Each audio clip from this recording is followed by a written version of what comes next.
নমস্কার, আমি ডাক্তার প্রকাশ Mallick, consultant homeopath. দীর্ঘ ৩৯ বছর ধরে হোমিওপ্যাথি চিকিৎসার সঙ্গে যুক্ত আছি। এখন অনেক পেশেন্ট পাওয়া যাচ্ছে যাদের পেট ফাঁপা। তারা অনেক রকম টেস্ট করিয়েছে, লিভার ফাংশন টেস্ট, অন্যান্য ইউএসজি করেছে, কিছু পাচ্ছে না। তো আমি যেহেতু ক্রনিক রোগের ট্রিটমেন্ট করি, সেই জন্য আমার কাছে লাস্টে বলে, স্যার আমি এলোপ্যাথি করেছি, হোমিওপ্যাথি করেছি, সেই জন্য আপনার কাছে লাস্টে এসেছি, কী করা যায়। তা আমি তাকে একটা এইচ পাইলোরিক বলে টেস্ট করতে দিলাম। তখন সে বলছে, স্যার এইচ পাইলোরিক টেস্টটাকে উনি শিক্ষিত মানুষ। আমি বললাম যে যেটা তো জেনে লাভ নেই। তো এইচ পাইলোরি হচ্ছে একটা ব্যাকটেরিয়া যেটা শরীরের স্টোমাকে থাকে, এবং যে অ্যাসিডটা, আমাদের যে অ্যাসিড, হাইড্রোক্লোরিক অ্যাসিড যেটা খাদ্যকে হজম করায়, সেটা সে নষ্ট করে দেয়। এবং শুধু তাই নয়, এবং সেখানের যেই আপনি যদি অ্যান্টাসিড বেশি খান, তাহলেও সেখানে কিন্তু আলসার তৈরি করে, ক্যান্সার পর্যন্ত তৈরি করে দিতে পারে। তাই এইচ পাইলোরিক এমন একটা ডেঞ্জারাস জিনিস। এবং এইচ পাইলোরিককে আমাদের হোমিওপ্যাথি, অনেকে আবার এটাকে আইবিএস বলে ভুল করে।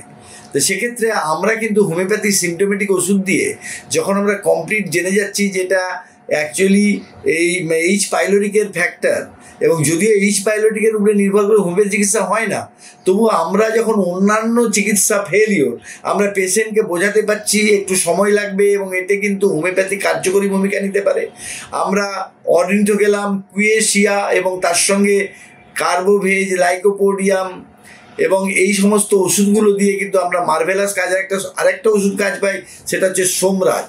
এবং এই ওষুধগুলো যদি হোমিওপ্যাথি ট্রিটমেন্টের মাধ্যমে আপনি থাকেন, এইচ পাইলোরিক চিকিৎসা করে ফেলেন, তাহলে কিন্তু ভবিষ্যতে ক্যান্সারের হাত থেকে রক্ষা পেয়ে যাবেন, স্টোমাক ক্যান্সার।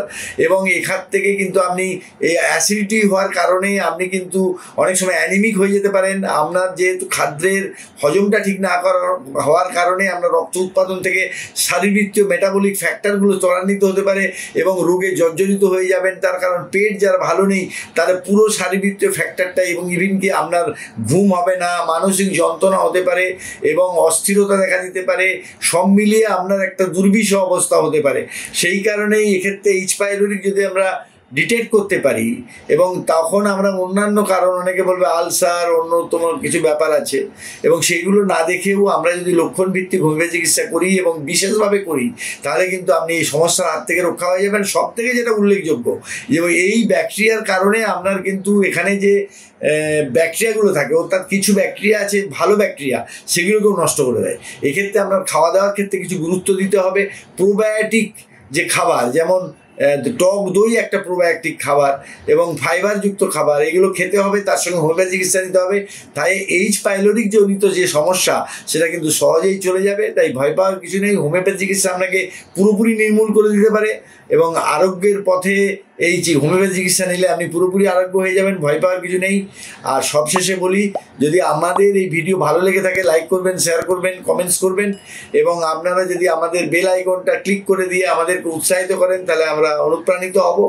এবং আপনারা যারা আমাদের ভিডিও এই চ্যানেলটি, অর্থাৎ ডক্টর প্লাস হোমিও চ্যানেলটিকে সাবস্ক্রিপশন করেছেন, প্রত্যেককে অভিনন্দন।